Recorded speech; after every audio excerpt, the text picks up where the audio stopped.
নতুন কিছু তৈরি করতে কার না ভালো লাগে। আজকে ভাবলাম নতুন করে একটা জিনিস তৈরি করি। সেটা হচ্ছে মিষ্টি কুমড়ার কাবাব। এই মিষ্টি কুমড়ার কাবাব কিন্তু খেতে অনেক ভালো লাগে।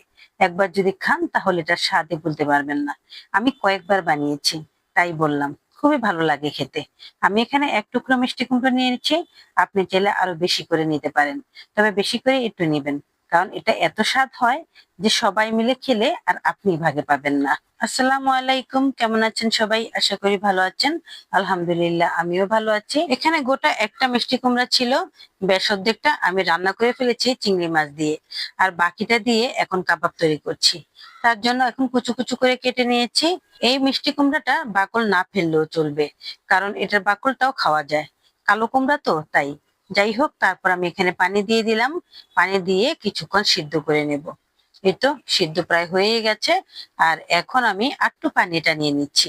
মিষ্টি কুমড়া গায়ে কিন্তু প্রচুর পরিমাণ পানি থাকে, তাই পানিটা একটু টানিয়ে নিলে ভালো হবে। তাহলে আর কাবাবটা একদমই পানি পানি হবে না। তেমন কোনো খরচই নেই, কিন্তু খেতে অনেক মজা লাগে। আমি এখন যেখানে সিদ্ধ করেছি সেই পাত্রেতেই মিষ্টি কুমড়ো গুলোকে আবার থেতো করে নিচ্ছি। আমার হাবল দিস্তা দিয়েই আমি থেতো করেছি। আমার অবশ্য আলু মিশ করানি নেই। যাই হোক, এই তো আমি এখন বলে ঢেলে নিচ্ছি। অল্প একটু হয়ে গেছে, দেখেছেন? আমি ভেবেছিলাম অনেকটাই হবে, তারপরও এখন অনেকটাই হয়ে যাবে। দেখেন, আমি এখানে অনেকগুলো পেঁয়াজ দিয়ে দিয়েছি। আর সাথে দিয়ে দিয়েছি কিছু কাঁচামরিচ কুচি। ঝাল ঝাল করে খেতে হলে একটু বেশি করে কাঁচামরিচ দিবেন। আর তারপর দিয়ে দিলাম এখানে রসুন বাটা আর আদা বাটা। আমি আমার পরিমাণ মতো দিয়েছি। আর তারপর একটু করে হলুদের গুঁড়ো, আর একটু করে ধনিয়ার গুঁড়ো, আর একটু করে জিরার গুঁড়ো। আর সাথে দিয়ে দিলাম বেশি করে একটু লাল মরিচের গুঁড়ো। আর স্বাদ মতো লবণ দিয়ে দিলাম। আর তারপর দিয়ে দিলাম ভেষন। আর এবার দিয়ে দিলাম ব্রেড ক্রাম। ব্রেড ক্রামটা কিন্তু অবশ্যই দিতে হবে। আমি এখানে কালারিং ব্রেড ক্রাম দিয়েছি। আপনি চাইলে এখানে এমনিতেও পাউরুটি দিতে পারেন, কোনো সমস্যা নেই। তারপর দিয়ে দিলাম এখানে একটা ম্যাগি মশলা। আর ম্যাগি মশলাটা দেওয়ার পর লাস্টে দিয়ে দিলাম ধনে পাতা। ধনে পাতাটা কিন্তু দিতেই হবে। ধনে পাতা যদি না থাকে তাহলে পুদিনা পাতাও দিতে পারেন, তাহলেও কিন্তু খুব মজা হয়। আমি একবার পুদিনা পাতা দিয়ে বানিয়েছিলাম, খুব ভালো লেগেছে। কিন্তু এখন পুদিনা পাতা একদমই পাওয়া যায় না। তারপর হাতে ভালো করে মাখিয়ে নিয়েছি। দেখেন অনেকগুলো হয়ে গেছে, দেখেছেন? এখানে আসলে টুকটাক যে উপকরণগুলো আছে ওগুলো দিতে দিতেই অনেকটা হয়ে যায়। প্রথমে একটা চামচ নিয়ে নিলাম। তারপর চামচের মাঝে তেল লাগিয়ে দিলাম। ভেবেছিলাম এই চামচ দিয়ে সুন্দর করে বানিয়ে নেব। প্রথমে একটা বানিয়েছি চামচ দিয়ে, খুব সুন্দরই হয়েছে। দেখেন কি সুন্দরভাবে চামচের মধ্যে দিয়ে আমি একদম কাবাবটা তৈরি করে নিয়েছি। এটা একদম শিক কাবাবের মতো। কিন্তু পরবর্তীতে দেখলাম এটা খুবই আমার ঝামেলা করছে, বারবার খুলে পড়ে যাচ্ছে। এতে করে আমার খুবই অসুবিধা হচ্ছে। তাই চামচটা বাদ দিয়ে দিলাম।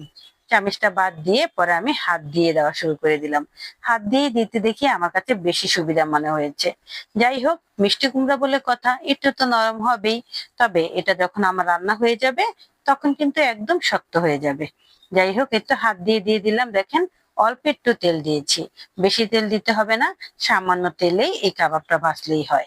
আমি এখানে 3টা কাবাব বানিয়েছি বড় বড় করে। আপনি চাইলে এখানে ছোট ছোট করে গোল গোল করে অনেক ভাবে বানাতে পারেন, কোনো সমস্যা নেই। খেতে কিন্তু একই রকমই স্বাদ লাগবে। এই তো 3টা কাবাব বানিয়ে নিলাম। আর চুলার আঁচটা কিন্তু এখন একটু কমিয়ে দিয়েছি। কাবাব গুলো একদমই সুন্দরভাবে হয়ে গেছে।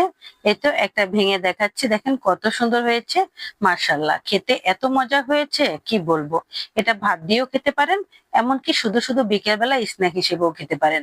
খুবই মজা হয় খেতে।